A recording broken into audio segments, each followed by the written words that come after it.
Hey, how you doing? I'm trying something a little different here since to live out the horror show which is about to happen in this country. Donald Trump's Boogan Army.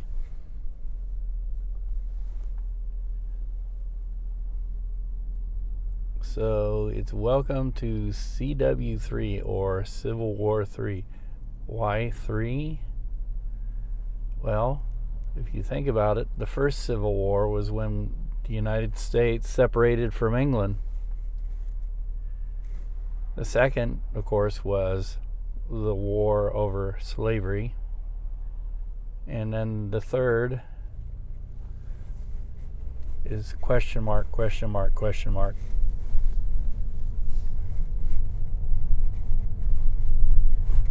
It's been predicted that it would happen, and it looks like some people are trying to make it happen now. So let's throw a little welcome party, I guess.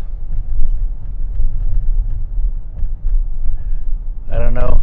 I'm starting this at the wrong time. I'm leaving work and I'm tired. Okay,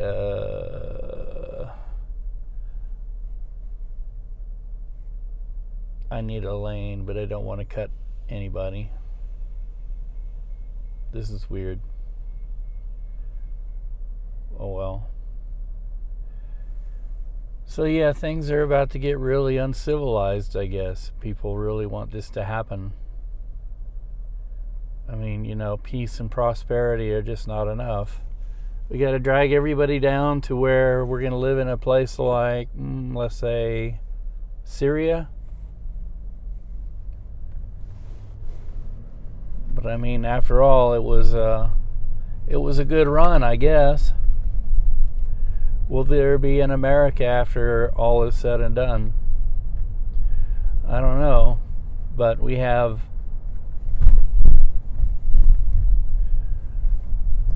typical story.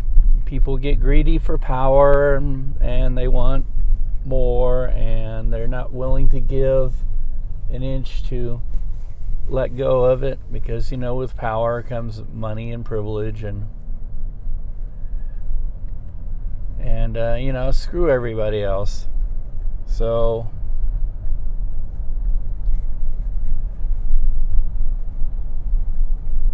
we got this wannabe dictator who staged a coup in Washington on last Wednesday, not yesterday, but January 6th. And now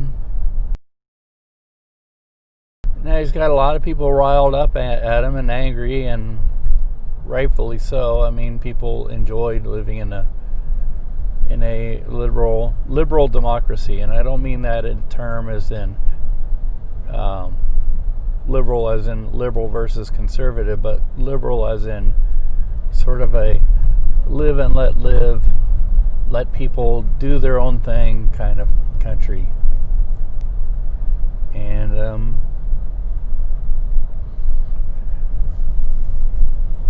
but I guess that wasn't enough for a lot of people, and so I don't understand. I really don't understand why people are so convinced that this guy is their savior. I mean, first off,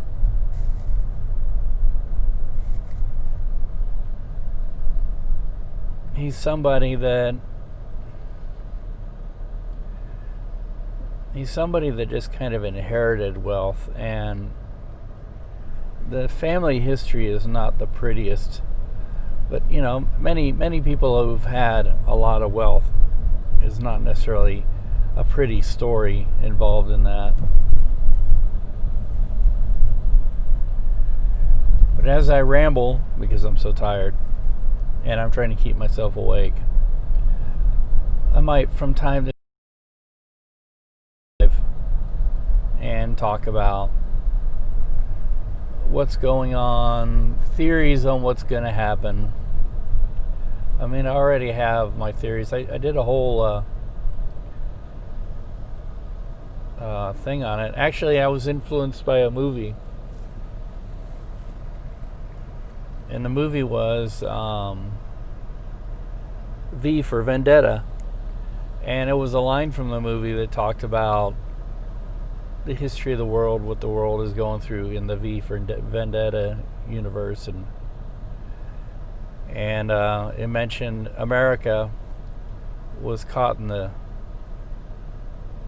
a bad civil war and was wanting to trade food for medicine because we didn't have enough medicine. But we have vast areas of the plains where we grow plenty of wheat and things like that. And the British commentator, who was supposed to be a takeoff on Fox News, said, well, the colonies were so arrogant, and now they're so low, and they deserve it. I don't know about that. And also, I have English relatives, and I don't see them as being smug. I see them as being very sad about this. Matter of fact, my English relatives, about half of them are on the conservative side, and the other half are pretty much on the liberal side, and there are some that are kind of in the middle. And the conservative side is really into Brexit, and I believe they love Boris Johnson. And yes, dare we say it, they even said, they were like one of them was talking to my dog and saying, now don't you agree that Donald Trump is a great man? And I was like standing behind him shaking my head, no. Nope. I don't agree with that at all. But hey, not much harm in that. And everybody's got their point of view. But when it comes to treason and sedition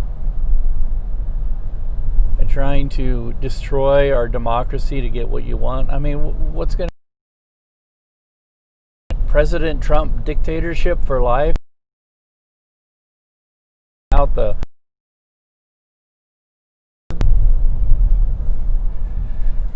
So yeah, I would kind of like to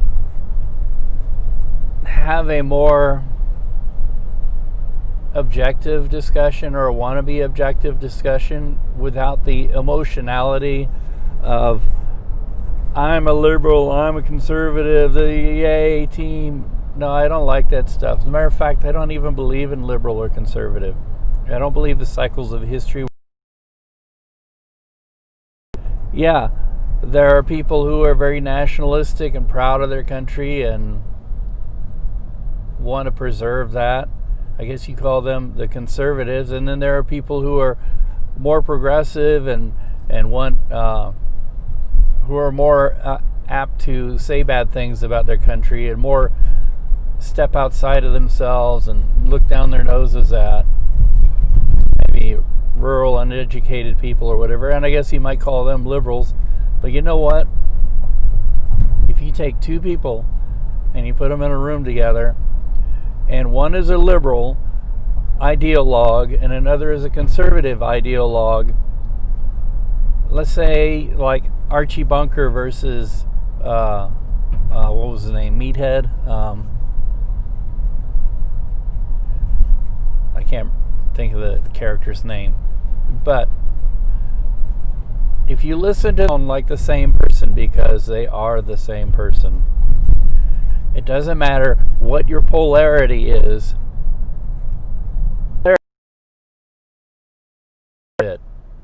And so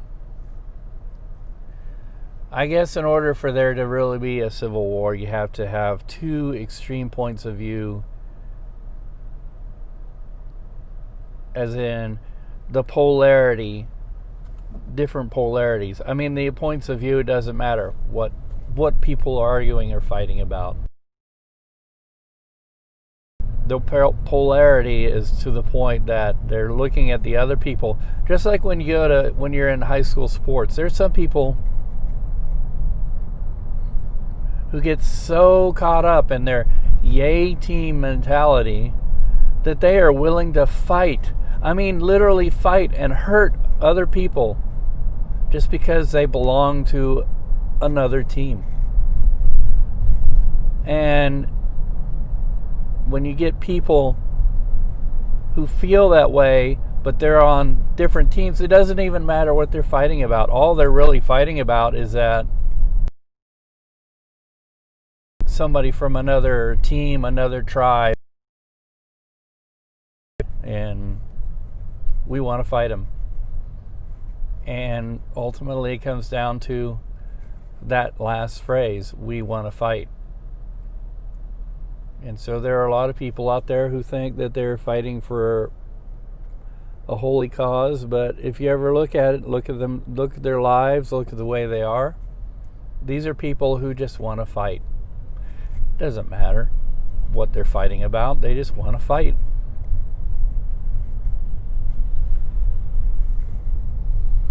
I wish there was some sort of good safety valve for that, where you could let people blow off that steam, but there doesn't seem to be that.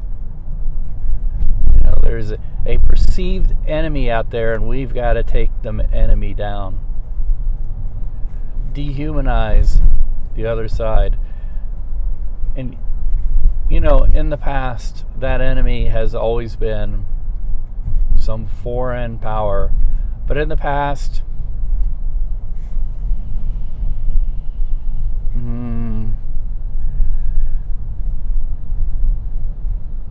the past 30, 40 years, that enemy has increasingly become people who speak the same language as us, have pretty much the same culture as us, grew up in the same country as us, but they're not us. They are the liberals, or they are the conservatives. And again, your polarity doesn't matter. So when future generations ask, little kids ask their parents, why did America go to war with itself? It was so destructive and crazy. Future just change all of a sudden? Why did the trajectory of history just, you know, as if little kids are going to ask that. But they will ask, Mommy, Daddy, what was the Third Civil War about? And what will the answer be? A dictator, president wanted to be a dictator, so he riled up his followers, and that's not going to be the answer. That's not the cause of this. You know, Trump is a symptom. He is not the disease. What is the disease? That your drunk uncle couldn't sit quietly at Thanksgiving and had to spout out his racist views and offend the snowflakes in the family to the point that they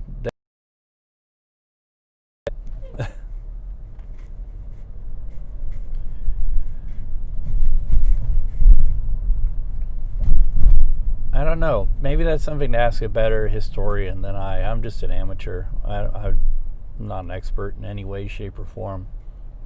I wonder what this is about too. I know we had a meltdown in the 1960s, a lot of unrest, and that was over the Vietnam War. But it wasn't necessarily just over the Vietnam War. It was over whether or not a few people could just decide for the rest, we're going to go on the other side of the planet and kill a bunch of people because we don't like their politics.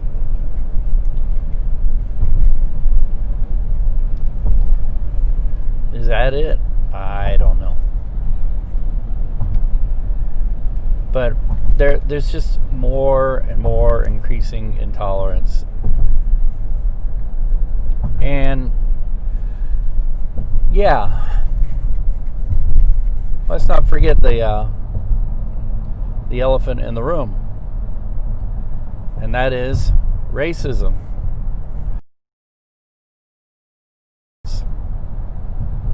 Not just being intolerant of people who are a different color from us, a different culture from us, but just intolerance in general. You know, we've come into an age where at least we've been trying to be more tolerant. At least if we can't be tolerant, we have a live and let live approach.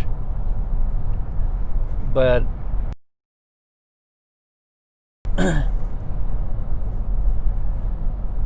that is worn thin, and people are just tired of pretending, I guess. And now many people might think you're talking about, you're talking about the conservative factions in this country who are intolerant and racist. Let me say this.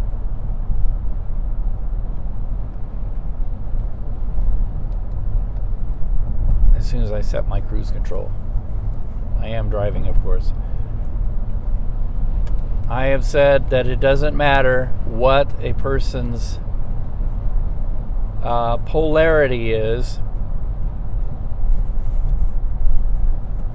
whether or not they are conservative or liberal doesn't matter. An ideologue is an ideologue. I have met many intolerant, quote-unquote, liberals in my life. As a matter of fact, it has left an incredibly bad taste in my mouth.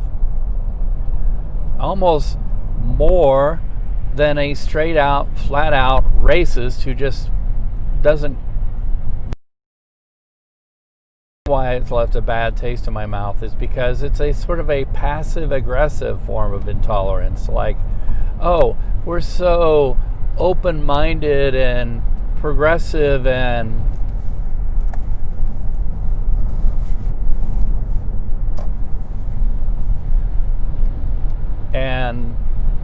how would I say?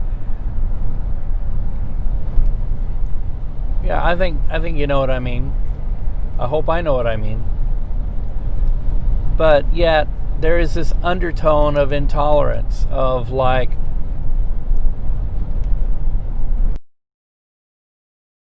or act like me or believe in the same way I do, then I want to shut you down. I don't want you around me. I don't want to have anything to do with you. I'm going to look down my nose. And I think there has been a huge backlash against that kind of thinking. A friend of mine who runs a coffee shop talks about this a lot. He said, oh yeah, you know, people forget that when you invite, let's go back to the drunk uncle. When you invite family members to your table and then you proceed to browbeat all of them about how superior you are, blah blah, anti-racist this, blah blah, blah blah, you should be vegan, blah blah, I respect people, artists, blah blah, I respect people with tattoos, and then all these people are like gritting their teeth and rolling their eyes. I have lived life. Who are you to lecture me? And I think just many, many years of that happening over generations has kind of left people going, you know what? I just want somebody who talks plain and says it like it is and So then you end up with a cult personality who somebody sort of talks plain, actually talks really stupid. I get to that in a second, because that's not me trying to be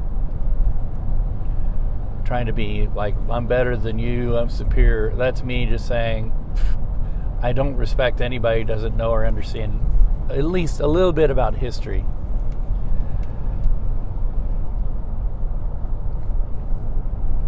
So yeah, I think there is this rift, but again, it's different polarity, different forms of intolerance. I'm only saying that I don't hate the liberal polarity more or less than I hate the conservative polarity. Actually, I tend to lean liberal myself, in case you haven't ever noticed. But what I dislike is the intolerance. And what I say leaves a bad taste in my mouth on the liberal side is the self-righteousness that comes along with it. Like, we are better than the other people. Like, no, you're not. You're the same. Takes two to dance this dance. And the people who are on the conservative side who say, oh yeah, those liberal snowflakes will win a war against, we believe in our Second Amendment rights, I'm like, oh my God.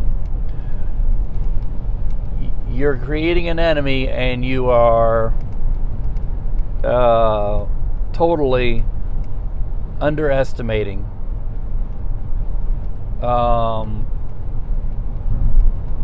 you get these self-righteous people and they get guns. I feel sorry for anybody that tries to fight against them.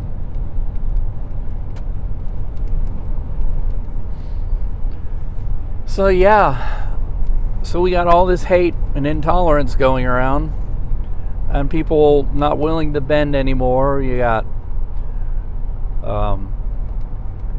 people is talking to them in their ear, and they know exactly what God wants.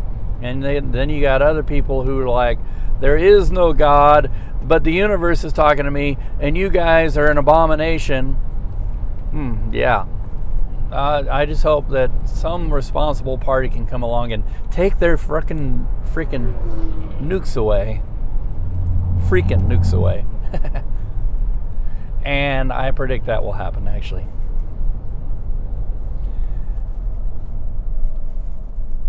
Because we can't have a country that's warring with itself, a former superpower, which is what we will become if we keep this up, with nuclear weapons, and people are going to say, well, who's going to take our nukes away? They have to stand up to our army. Like, well, I don't know. Right now, we're still a fairly reasonable, responsible power.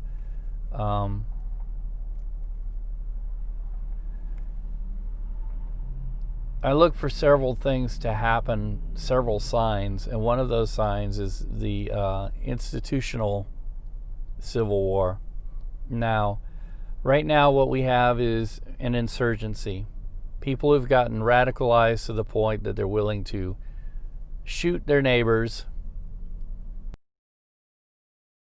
But what made CW2 so bad was the fact that it was an institutional civil war. In other words, you had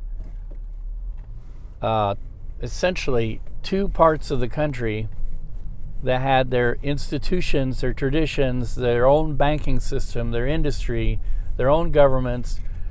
But what made it even worse, what made CW2 so bad, so bloody, if the Confederates had succeeded from the Union, but it was just a rabble of boogans,